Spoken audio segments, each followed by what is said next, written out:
Aaliyah Monroe was a celebrated black attorney in a major American city. Elegant, brilliant, and feared in court for one reason. She defended the powerless and exposed injustice without hesitation. What no one on the highway knew that morning was that behind the tailored suit, Aaliyah also served as a covert operative for a national intelligence agency. Rushing to a critical mission, she was pulled over by a young, aggressive traffic officer who saw her skin before her credentials. When she tried to speak, authority turned into force. Cold handcuffs cut into her wrists. She didn't resist. She didn't argue. She let him believe she was powerless. Because some heroes don't fight back, they let the truth do the damage. Before we begin, tell us in the comments, where are you watching from today? And if you believe some heroes are willing to look guilty to save the innocent, this story is for you. Chicago woke under a low gray sky, the kind that pressed down on the city like a held breath. A cold wind slid between glass towers and brick buildings, carrying the smell of rain that hadn't fallen yet. Morning traffic crawled along the avenues, horns impatient. People already late for lives that rarely waited. Aaliyah Monroe drove through it with practiced calm. She was 29, tall and slender, with a posture that suggested both discipline and grace. Her skin was a deep, even brown, her features sharp but warm, high cheekbones, steady eyes, lips that rarely rushed to speak. Her long black hair was neatly styled, falling straight down her back, framing a face known across Chicago's courtrooms. She wore a tailored navy suit, understated and elegant, the kind chosen not to impress but to command respect without asking for it. To the public, Aaliyah Monroe was one of the city's most respected attorneys. They called her the People's Counsel, the lawyer who took cases no one else wanted. She defended homeless men beaten by private security, factory workers cheated out of wages, black and brown citizens crushed under bureaucratic indifference. She spoke clearly, never theatrically, and juries listened because she never exaggerated. She simply told the truth and let it land. What few people knew, what even some of her closest colleagues never suspected, was that Aaliyah lived a second life beneath the polished one. Years ago, before the headlines and awards, she had been quietly recruited by the National Intelligence Bureau. Her background, her legal brilliance, and her ability to move through powerful spaces, unnoticed, made her invaluable. She wasn't a field agent with a weapon. She was something far more dangerous to corrupt systems. She carried evidence. That morning, the city reflected in her windshield as she drove faster than usual. Her jaw was set, eyes flicking once to the digital clock. She was late, something she hated. On the passenger seat sat a black leather briefcase, unremarkable in appearance, secured with a coded lock. Inside were documents that traced a quiet pipeline of stolen civilian data, funneled through shell nonprofits and sold to private interests. Names, transactions, proof, enough to collapse careers if it reached the right hands. Her phone buzzed once, then went silent. No message. A signal instead. She tightened her grip on the steering wheel. Then the siren screamed. Red and blue lights flared in her rearview mirror, cutting through the gray morning like a wound. Aaliyah exhaled slowly and eased her car to the side of the road. She checked her mirrors, straightened her shoulders, and lowered the window halfway. The patrol car stopped behind her with deliberate closeness. The officer stepped out. Officer Tyler Grayson was 35, average height with a solid gym-built frame that suggested pride in physical authority. His uniform was immaculate, pressed, crisp, badge polished to a shine. He had light brown hair cropped short, pale skin flushed slightly from the cold, and eyes that carried a permanent edge of impatience. His face was clean-shaven, jaw-tight expression already hardened before he reached her window. He approached slowly, hand resting near his belt, gaze fixed on Aaliyah as if he had already decided what kind of person she was. "License and registration," he said sharply, not greeting her, not explaining the stop. Aaliyah kept her voice calm, measured. "Good morning, officer. May I ask why I was pulled over?" Tyler's eyes narrowed just slightly. "Step out of the vehicle," he snapped. "Now." She blinked once. "I'm on my way to an urgent appointment. If there's an issue," I said, "out of the vehicle." His tone hardened, authority slipping into hostility. "Don't make this difficult." Aaliyah paused.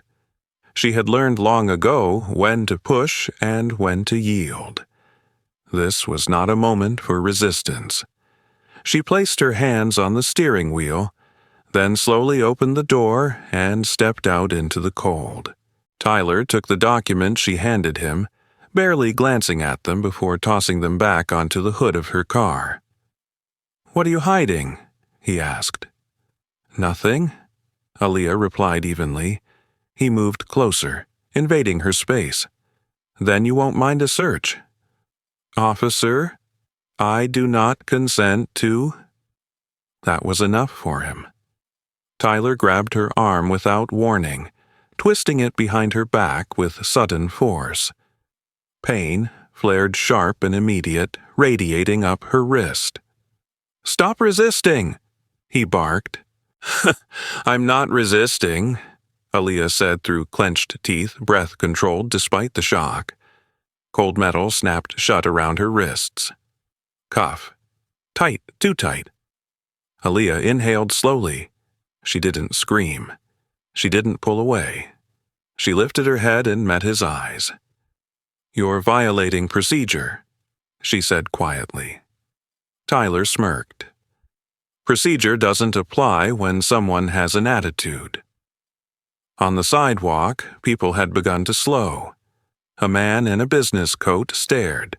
A young woman raised her phone, hesitating. Tyler turned sharply toward them. "Move along!" he shouted. "This is police business." The phone disappeared. Tyler pushed Aaliyah toward the patrol car as if she were an inconvenience, not a citizen. He opened the back door and guided her inside with unnecessary force. The door slammed shut. From the back seat, Aaliyah watched the city slide past as the car pulled away from the curb. She flexed her wrists slightly, testing the cuffs. Pain pulsed where the metal bit into skin. She glanced at the clock again. Every minute mattered. She closed her eyes briefly, not in fear but calculation. Tyler Grayson thought he had won something. Thought authority meant immunity. He didn't know that silence could be strategic.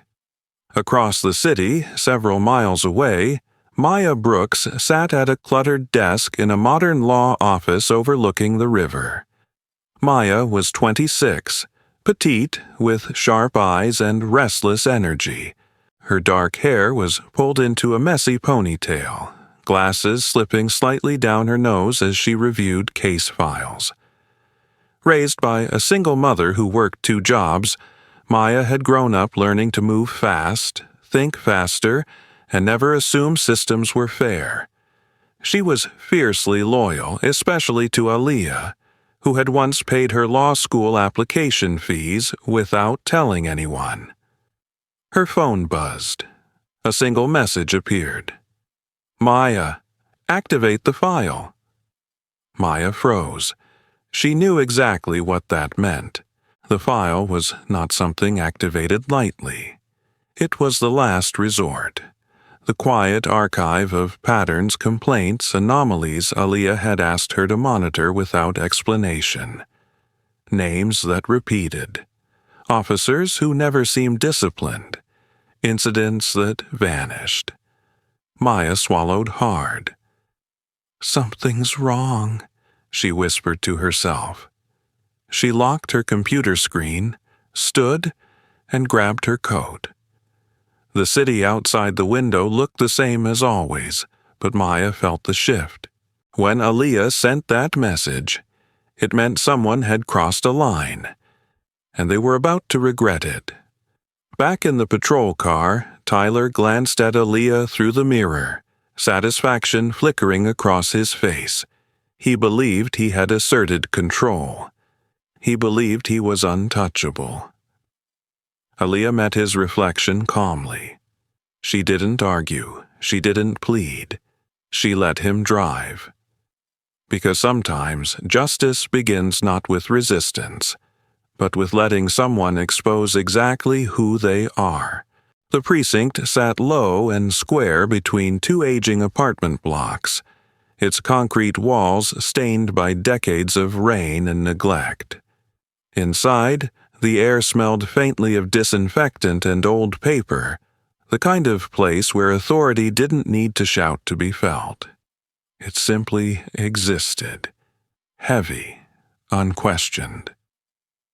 Tyler Grayson pushed Aaliyah Monroe through the front doors as if delivering proof of his own importance. She was mouthy, he announced to the room, loud enough for everyone to hear. Refused instructions. Possible contraband in the vehicle. The words were casual, rehearsed. Lies shaped like routine. Aaliyah's wrists burned. The cuffs had been tightened deliberately, cutting into skin already swelling. She kept her back straight, chin level, refusing to give him the satisfaction of visible pain. Several officers looked up briefly, then back to their screens. They had learned, over time, when not to look too long. One of them did look. Officer Jenna Lee stood near the booking desk, a slim Asian-American woman in her late 20s. She was average height, her dark hair pulled into a tight regulation bun, her uniform neat but worn from long shifts. Jenna's face was calm by habit, but her eyes gave her away. Sharp, observant, and troubled. She noticed the red marks on Aaliyah's wrists immediately. Her gaze flicked to Tyler, then back to Aaliyah. For a moment, something unspoken passed between them. Jenna had joined the force believing rules mattered. That belief had been tested, slowly, quietly, by supervisors who told her to let things go and partners who laughed at complaints. She had learned to survive by staying silent, but silence had its cost. Tyler ignored her look. He guided Aaliyah down a narrow hallway into an interrogation room barely large enough for the table bolted to the floor.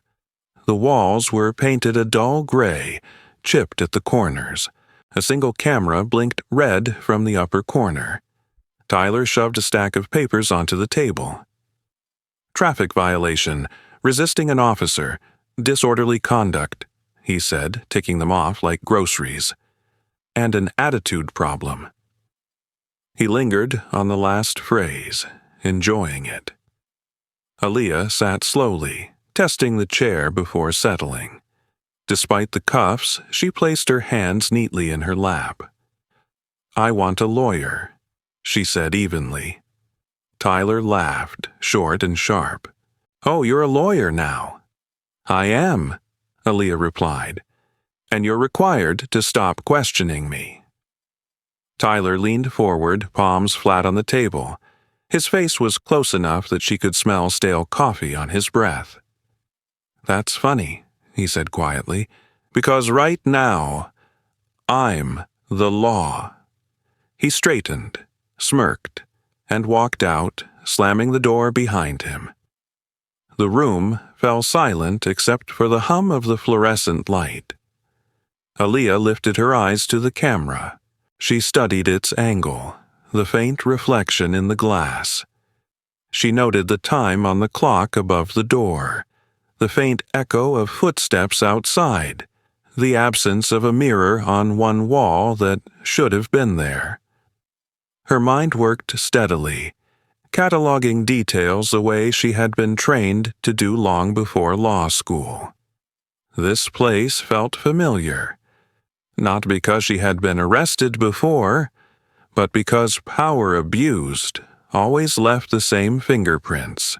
Across the city, the glass-walled offices of Monroe and Partners were alive with movement. Maya Brooks sat hunched over her laptop, fingers flying. She had changed into jeans and a hoodie, her professional polish replaced by the practical urgency of someone who knew time mattered more than appearances. Maya was small, but she carried herself with restless intensity, dark eyes scanning screens faster than most people could read. She wasn't searching for Aaliyah's case. She was searching for patterns. Within hours, Tyler Grayson's name surfaced again and again, buried in local news archives, internal complaint databases, forgotten community forums. Excessive force during a traffic stop, threatening a pedestrian who recorded him. A formal complaint citing racially charged language. Each case ended the same way: insufficient evidence. No further action required.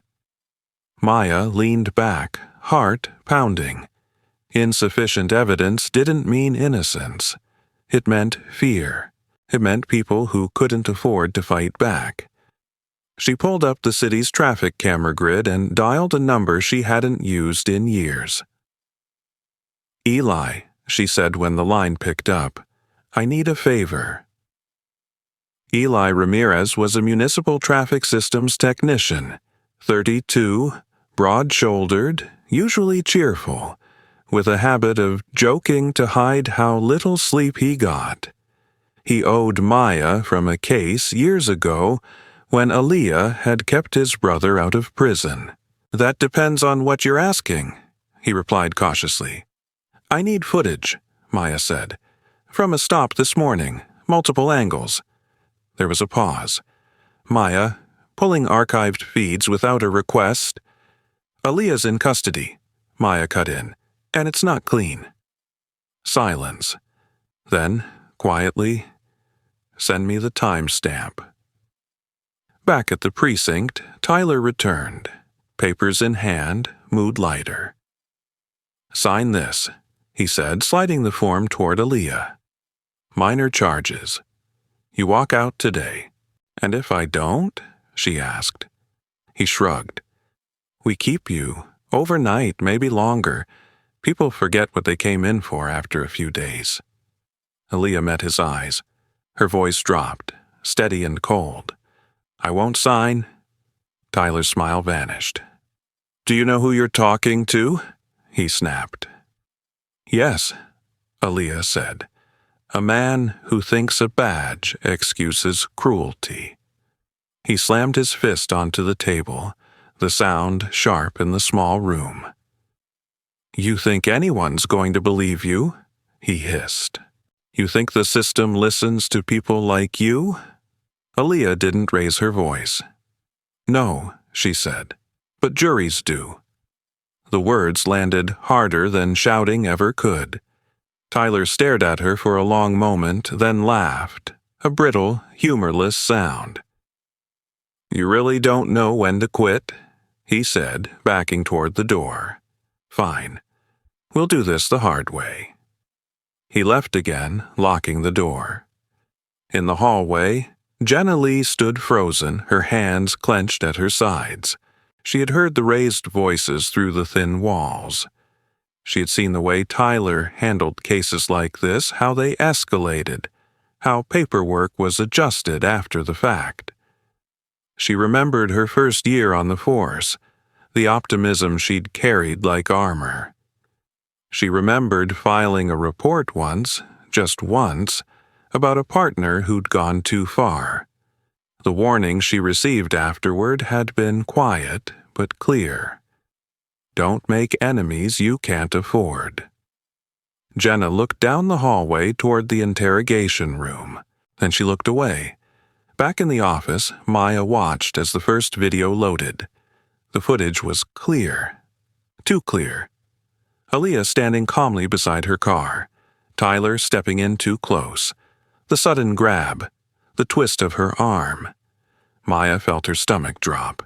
She didn't celebrate. She didn't smile. She opened a new folder and labeled it simply Grayson, because this was no longer just about one stop. At the precinct, Tyler returned one last time. Paperwork finalized. He stood in the doorway, satisfied. "You're staying," he told Aaliyah. "Enjoy the hospitality." As he walked away, Aaliyah closed her eyes for a brief second, not in defeat, but resolve. She had given him exactly what he wanted, and in doing so, he had given her everything she needed. Aaliyah Monroe was released just before dusk, not because Tyler Grayson had suddenly discovered mercy, but because he believed delay itself was a weapon. The paperwork was filed quickly, almost carelessly. Traffic violations, resisting an officer, obstruction of duty. Enough charges to stain a reputation. Enough noise to force her onto defense. Tyler watched her leave the precinct with a thin smile. In his mind, the trap was already set. Outside, the sky over Chicago had darkened into a bruised purple, rain finally beginning to fall in thin, cold lines.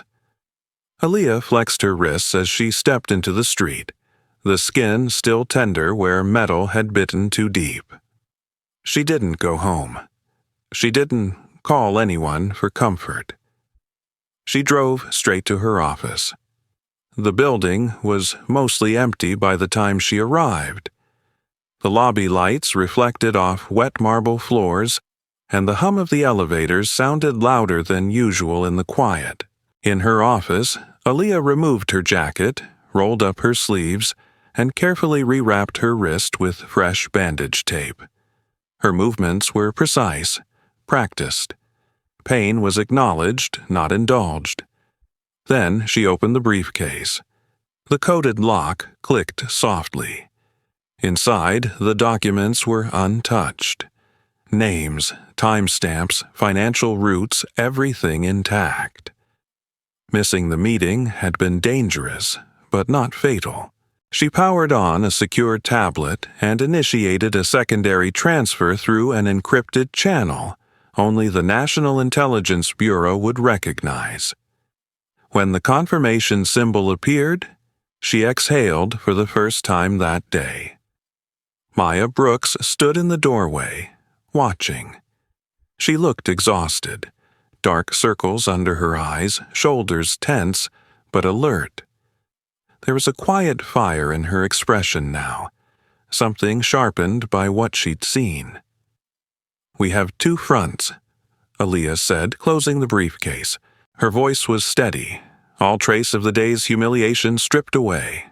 Maya nodded. "The courtroom. And Tyler." Aaliyah shook her head slightly. "No.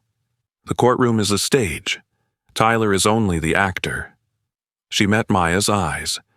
"The second front is the people he hurt." Maya understood immediately. Over the next several days, their work became something closer to an independent investigation than legal preparation. They moved carefully, quietly, never rushing. This wasn't about collecting statements. It was about earning trust. The first door belonged to Mrs. Eleanor Whitfield. Mrs. Whitfield was 72, white and barely over 5 feet tall, with thin silver hair always pinned neatly back. She lived alone in a rent-controlled apartment near the edge of the district, surviving on a modest pension. Years earlier, she had worked as a school librarian, a job that had taught her to speak gently and expect civility in return. That expectation had been broken on a sidewalk. She told the story with trembling hands, clutching her purse like a shield. She had accidentally brushed Tyler Grayson's shoulder while stepping aside. He had spun on her, towering, voice loud enough for passers-by to hear. He'd called her careless, useless, threatened to ticket her for obstruction. "I didn't want trouble," she whispered, eyes wet. "I just wanted to go home." Aaliyah listened without interrupting. When Mrs. Whitfield finished, Aaliyah lowered herself into the chair across from her, bringing herself eye level. "You didn't cause trouble," Aaliyah said softly. "You were treated unjustly. There's a difference." Something shifted in the old woman's face. Not relief, permission. The second meeting took place on a university campus cafe, loud enough to feel safe. Sophie Grant was 20, tall and thin, with nervous hands and dark circles beneath sharp blue eyes. She was a criminal justice major who had once believed policing was a calling. Her encounter with Tyler had been brief but corrosive. An unnecessary stop, a prolonged lecture, a warning that people like her should learn how things work if they wanted to stay safe. She hadn't reported it. He smiled when he said it, Sophie admitted, staring into her untouched coffee. Like he knew I wouldn't do anything. Aaliyah didn't promise revenge. She didn't promise justice. She promised honesty. "We won't move unless you're ready," she said. "Your story belongs to you." Sophie nodded slowly. Fear didn't disappear, but it loosened. The hardest meeting came last. Officer Jenna Lee didn't want to be seen. They met late at night in a quiet public park, rain-soaked benches glistening under yellow streetlights. Jenna arrived in civilian clothes, posture tense, eyes constantly scanning the shadows. Up close, she looked younger than she did in uniform. Without the badge, the authority faded, revealing fatigue beneath discipline. "I shouldn't be here," Jenna said immediately. "If they find out—" "They won't," Aaliyah replied. "And you're not alone." Jenna swallowed. Her hands shook as she spoke. She described the retaliatory shifts, the verbal warnings, the unspoken threat that careers could end quietly. She had tried once to report Tyler. Once had been enough. "I stayed silent," she said, voice breaking, "and he just kept going." Aaliyah didn't absolve her. She didn't accuse her either. "Silence doesn't make you guilty," she said, "but breaking it can make you free." Jenna didn't answer, but she didn't leave. By the end of the week, the pieces began to align. Traffic camera footage, archived body cam clips, phone recordings, photographs of bruises never explained. Shift schedules showing a pattern. Tyler Grayson favored late hours, empty streets, witnesses unlikely to stay. Maya organized everything with surgical precision, labeling timelines and cross-referencing names. The file grew heavier by the day. Meanwhile, Tyler lived like a man who believed the world had already chosen his side. He moved between his home and the precinct with swagger, speaking openly about the case. His father, Deputy Commissioner Robert Grayson, reinforced that confidence. Robert was in his late 50s, tall, broad-shouldered, hair graying at the temples, a man who carried authority as if it were inherited property. Years in administrative power had taught him how to apply pressure without leaving fingerprints.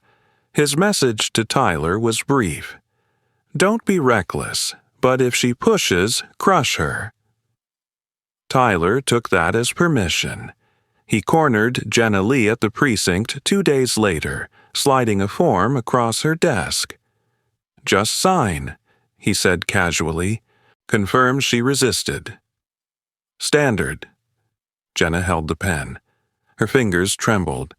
She thought of the park, of Aaliyah's calm voice, of the weight of silence. "I can't," she said quietly. Tyler's smile vanished. "Think carefully." That night, Jenna sat alone in her apartment, lights off, phone glowing in her hand. She typed the message 3 times before sending it. "I have something to give you, but I'm scared." Maya read it first. She looked up at Aaliyah, fear and resolve mixing in her eyes. Aaliyah nodded once. "Bring her into the light," she said. "No one stands alone anymore." Outside, the city kept moving, unaware that a quiet reckoning was forming beneath its streets. And Tyler Grayson, certain of his protection, never noticed the hunt had begun. Not for him, but for the truth he had buried. The day of the hearing arrived faster than anyone expected. By mid-morning, the Chicago courthouse was packed, its stone steps crowded with reporters and onlookers drawn by a headline that had spread overnight. Prominent, black attorney arrested for resisting police. The air inside buzzed with whispers, camera shutters clicking like insects. Aaliyah Monroe entered through the side corridor reserved for counsel. Her wrists still bore faint bruises, yellowing at the edges, but her posture was calm and deliberate. She wore a charcoal suit this time, hair pulled back neatly, expression composed. She chose to represent herself, not because she lacked colleagues willing to stand beside her, but because she wanted the jury to confront a single question without distraction. If this could happen to me, what happens to those with no voice at all? Across the aisle sat the prosecution team. Lead prosecutor Daniel Hargreave was a tall, narrow-faced man in his early 40s, pale-skinned with wire-rimmed glasses, and a reputation for caution over courage. He believed in the system as it was, not as it should be, and he rarely strayed from the safest interpretation of facts. Today, he clung to Tyler Grayson's report like a life raft. Tyler himself sat at the witness table, uniform crisp, shoulders squared. He projected confidence, chin raised, hands steady, yet his eyes flicked toward the gallery more often than necessary. Behind him, in the first row reserved for family, sat his father, Deputy Commissioner Robert Grayson. Robert's presence was unmistakable. Tall, broad-shouldered, gray hair neatly combed, face set in a practiced mask of authority. He watched the room like a man accustomed to command, though the tension in his jaw betrayed unease. Judge Malcolm Reyes presided from the bench. In his late 50s, Reyes was a composed Latino man with silver threading his hair and a reputation for listening more than he spoke. His robe hung loose on his frame, hands folded calmly as he surveyed the room. Proceedings began. Hargreave laid out the charges with measured confidence: traffic violations, failure to comply, obstruction. He presented Tyler's account as fact, citing the report, the alleged resistance, the supposed aggression. On the screen behind him appeared still images captured from selective angles, frames chosen carefully, stripped of context. Tyler took the stand next. He spoke clearly, rehearsed, describing Aaliyah as hostile, uncooperative, physically resistant. His tone suggested restraint on his part, professionalism under pressure. When it was Aaliyah's turn to question him, she stood slowly. She didn't raise her voice. She didn't pace. She asked questions the way surgeons make incisions, clean, precise. "You testified that I resisted arrest," she said. "At what point did I attempt to pull away?" Tyler hesitated, then gestured vaguely. "When I tried to secure the cuffs." Aaliyah nodded. "Let's review the footage." Maya, seated behind the defense table, activated the screen. The first video played. Traffic camera footage from above. It showed Aaliyah standing still, hands visible near her chest. Tyler stepped close, grabbed her arm, twisted. A murmur rippled through the gallery. Tyler blinked. "That angle doesn't show everything." Aaliyah inclined her head. "Then let's view another." A second video played, this one from a nearby building security camera, closer and clearer. The same sequence unfolded, unmistakable.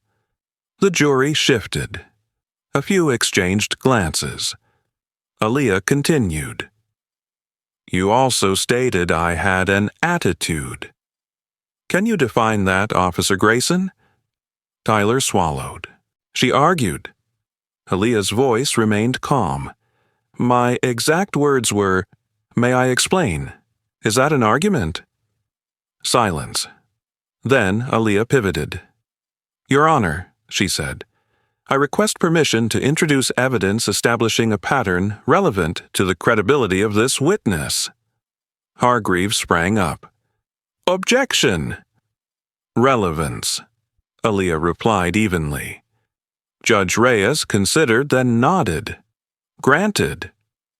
What followed was not a single blow, but a sequence of truths. Mrs. Eleanor Whitfield's recorded testimony played first, her trembling voice describing humiliation over a minor accident. Then Sophie Grant's audio, fear steady but unmistakable. Finally, internal logs documenting Officer Jenna Lee's reassigned shifts after filing a complaint. The room grew quiet. A final video appeared. Tyler lunging toward a pedestrian, ripping a phone from their hand mid-recording, his face contorted with anger.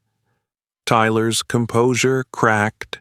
He stood abruptly, moving toward the evidence table.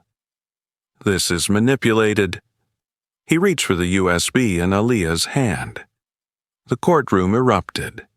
The bailiff, a broad, middle-aged man named Frank O'Donnell with graying hair and a permanent scowl, moved fast, intercepting Tyler as security rushed in. Chairs scraped. Voices rose.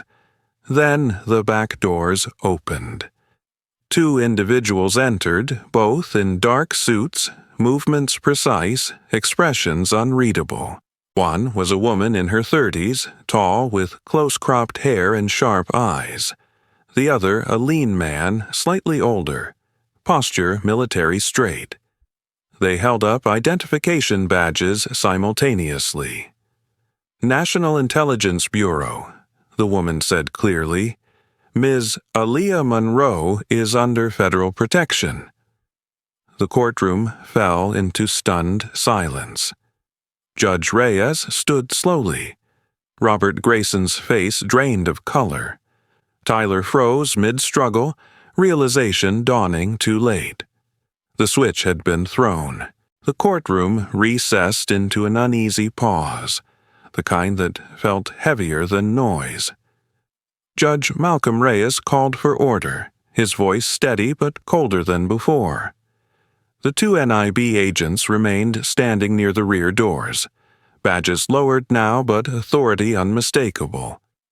Aaliyah Monroe stayed at counsel's table, hands folded, posture composed, as if the chaos had passed around her without touching her center. The woman from the NIB stepped forward. Her name was Director Sarah Caldwell, early 40s, tall and lean, with steel-gray eyes and close-cropped black hair that framed a face shaped by years of restraint rather than softness. She spoke with economy, a voice trained to be precise under pressure.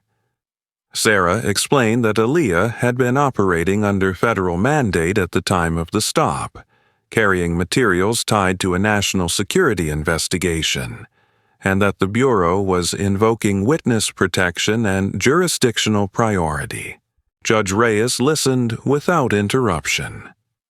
When Sarah finished, he turned his attention to Tyler Grayson. "Officer Grayson," the judge said, the title now sounding provisional, "you handcuffed a cooperating citizen, caused injury, and interfered with a federal operation. Do you understand the gravity of that?" Tyler's confidence collapsed into stammering fragments. I didn't know. I was doing my job." Aaliyah rose slowly. Her voice carried, not loud, but unmistakable, "Ignorance is not permission to strip someone of dignity." The words settled into the room like a verdict of their own. In a secure conference room 2 floors above, the NIB's secondary inquiry unfolded at speed. Screens lit up with timelines, call logs, and internal memos. A lean analyst named Marcus Vale, mid-30s, pale, meticulous, with a habit of pushing his glasses up his nose, laid out the connective tissue. Tyler Grayson wasn't merely reckless. He was useful. He stalled traffic stops that threatened certain interests, intimidated witnesses who strayed too close, and lost paperwork at critical moments. As the pattern expanded, the shadow lengthened. Robert Grayson's name appeared again and again. Quiet directives, procedural nudges, recommendations that ended investigations before they could breathe.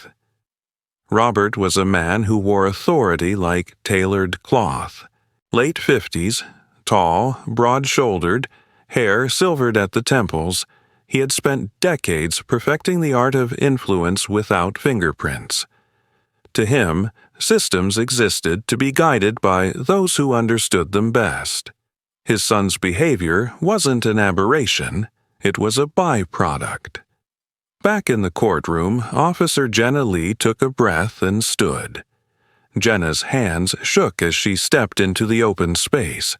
Without her uniform, she looked younger, more vulnerable. Average height, slim build, dark eyes ringed with fatigue.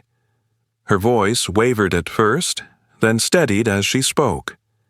She described reassigned shifts that punished dissent, the emails that reframed misconduct as miscommunication, the altered schedules that placed Tyler in low-witness windows. She produced the messages, forwarded, archived, preserved with the care of someone who knew this might be her only chance. "I stayed silent because I was afraid," Jenna said. But silence didn't make anything better. Judge Reyes accepted the evidence, his expression unreadable. Outside, the courthouse steps had transformed into a press pen. Reporters shouted questions into microphones. A producer with tired eyes waved a cameraman closer. The story had shifted from scandal to reckoning. Inside, Aaliyah remained calm. She wasn't here for spectacle. She wanted closure, not the kind that punished one man, but the kind that broke a loop. Security moved quickly when Tyler lunged again, rage now stripped of bravado.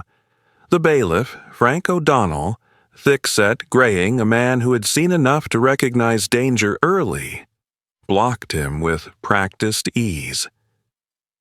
Tyler was restrained, his protest dissolving into incoherence as officers escorted him away. The sound of cuffs echoed, a cruel symmetry not lost on anyone. Judge Reyes ordered Tyler detained pending further charges. He then addressed the court regarding Robert Grayson, citing probable cause for obstruction and abuse of authority. An order for investigation was issued. Robert did not protest. He stood rigid, jaw clenched, eyes fixed ahead as if willpower alone could preserve control. For Mrs. Eleanor Whitfield and Sophie Grant, seated together near the aisle, the moment was almost too much to process. Mrs. Whitfield dabbed her eyes with a folded tissue, hands trembling. Sophie's shoulders loosened for the first time since she'd entered the building. Justice hadn't arrived loudly. It had arrived correctly. In the hallway afterward, Aaliyah stepped into the quieter air, the murmur of the courtroom fading behind heavy doors. Her wrist ached dully now, the swelling reduced, the bruise fading into yellow. Maya Brooks caught up to her, eyes red but bright, hair pulled back hastily, breath short from the climb. "Are you okay?" Maya asked. Aaliyah smiled, small, genuine. "I am, and we're not done." Maya nodded, understanding that done didn't mean today. Director Caldwell approached, her stride measured. "We'll handle the federal side from here," she said. "But your work made this possible." Aaliyah inclined her head. "Then let's make sure it counts." As the evening settled over Chicago, rain finally fell in earnest, washing the courthouse steps clean. Inside the building, a cycle had ended, not because one person was brave, but because many had chosen at last not to look away. Several weeks later, Chicago felt different. Not quieter, not gentler, but lighter in a way that was hard to measure and impossible to miss. Autumn sunlight cut cleanly between buildings, and the wind that moved along the river carried less tension than before. The verdicts had been delivered, but the city's relief came not from punishment alone, rather from the sense that something long ignored had finally been named. Tyler Grayson was convicted on multiple counts: abuse of authority, assault, harassment, and obstruction of justice. He stood smaller in the courtroom that day, his once crisp uniform replaced by a plain suit that fit poorly across his shoulders. The bravado that had defined him evaporated under the weight of evidence and testimony. When the sentence was read, he did not look to the gallery. He stared straight ahead, jaw clenched, as if still refusing to understand how certainty had abandoned him. Robert Grayson's fall was quieter but deeper. Found guilty of shielding misconduct and abusing his position, he lost his post and the influence that had insulated him for decades. Where Tyler's actions had been loud and visible, Robert's were subtle and systemic, and the consequences were correspondingly severe. For the first time in his career, he was not escorted by deference, but by procedure. The police department, pressed by public scrutiny and federal oversight, initiated reforms that could no longer be delayed. Mandatory body cameras became policy, audits reopened cases long dismissed, and a civilian review board was granted genuine authority. None of it erased past harm, but it acknowledged it, a beginning rather than a cure. Yet the most meaningful changes unfolded away from headlines. Mrs. Eleanor Whitfield stood at a familiar intersection one morning, waiting for the light to change. She was dressed as she always was, neatly, modestly, but her posture had shifted. When a patrol car slowed nearby, she did not flinch. She crossed the street with her chin lifted, hands steady at her sides. No one shouted, no one stopped her. It was a small victory, invisible to most, but it belonged entirely to her. Sophie Grant returned to campus and reclaimed her routine. She walked past security officers without tightening her shoulders, resumed late study sessions at the library, and spoke more freely in her classes. The fear that had once lived under her skin faded into memory, not forgotten, but no longer in control. She wrote an essay that semester about accountability and trust. Her voice steady, her conclusions hard-won. Officer Jenna Lee was reinstated with full recognition of the retaliation she had endured. She joined a newly formed internal oversight unit. Her role focused on protecting whistleblowers and monitoring conduct. In plain clothes, she looked lighter, still cautious but no longer alone. Years of silence had shaped her discipline. Speaking out reshaped her purpose. And Aaliyah Monroe returned to her work. Her office buzzed again with the familiar rhythms of advocacy, ringing phones, case files stacked neatly, quiet conversations in hallways. She resumed defending tenants against unlawful evictions, representing workers denied wages, and challenging policies that treated people as expendable. When she argued in court, judges listened. When she spoke in community meetings, people leaned in. She continued her work with the National Intelligence Bureau when called upon, operating discreetly, choosing battles with care. The difference now was subtle but profound. She was no longer fighting in isolation. Networks had formed. Lines of communication remained open. Light had found its way into places that once resisted it. Out of the collective momentum that followed the trial, the Monroe Justice Fund was established. The fund offered legal assistance to individuals who could not afford representation, prioritizing cases involving civil rights and abuse of power. Donations came in steadily, not just from major contributors but from ordinary citizens who had watched the trial and recognized themselves in it. Maya Brooks became the fund's executive director. She cut an impressive figure in the role. Still small in stature, still wearing her glasses perpetually low on her nose, but now speaking with authority earned through exhaustion and persistence. She built partnerships, secured grants, and ensured that the fund remained accessible rather than prestigious. Jenna Lee joined as a liaison for witness protection and internal accountability, bridging her experience within law enforcement with the needs of those afraid to come forward. The work was demanding, but it mattered in ways no promotion ever had.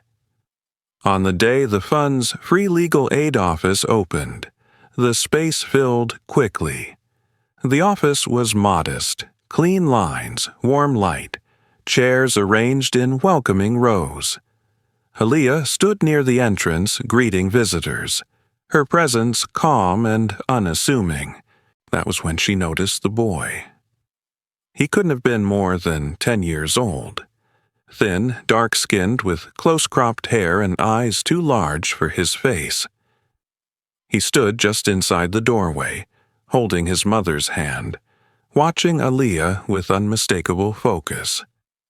There was curiosity there and something else, hope, cautious and bright. He tugged gently at his mother's sleeve, then stepped forward on his own. "Ma'am?" he said softly. Aaliyah crouched to meet him at eye level. "Yes? Can I do what you do someday?" His voice wavered, not from fear but from the weight of wanting. Aaliyah smiled, warmth spreading across her face. She placed a steady hand on his shoulder. "Not can," she said. "You will. Just remember, justice isn't about defeating others. It's about making sure no one is treated as less." The boy nodded emphatically, absorbing every word. Outside the large windows, Chicago continued in its familiar motion. Traffic humming, voices rising, the city alive and imperfect. But the air felt clearer, as if something heavy had finally been released. Aaliyah stood, watching the room fill with people seeking help, seeking fairness. She understood now that the victory was never meant to end with a verdict. It was meant to echo. She hadn't just won a case, She had challenged a belief, and the city was breathing again. At the end of this story, the lesson is simple and close to everyday life. Justice does not always arrive loudly. Sometimes it begins with a quiet choice to stay honest, to stay calm, and to refuse to become cruel in response to cruelty. In our daily lives, most of us will never stand in a courtroom like Aaliyah did, but we all face moments where silence feels safer than truth, and fear tries to convince us to look away. This story reminds us that real change often starts when ordinary people choose integrity over comfort. It also teaches us that no one stands alone forever. When one person speaks with courage, others find the strength to follow. Kindness, patience, and moral clarity can travel further than anger ever could. If this story touched you, share it with someone who may need encouragement today. Let others know they are not alone. Tell us in the comments what part of the story spoke to you the most and where you are watching from. If you believe in justice, faith, and standing up for what is right, consider subscribing to the channel so we can continue sharing stories that uplift and inspire. May God bless you, protect your heart, and give you strength in moments when doing the right thing feels difficult. If you are praying for justice, courage, and peace in your life, type Amen in the comments.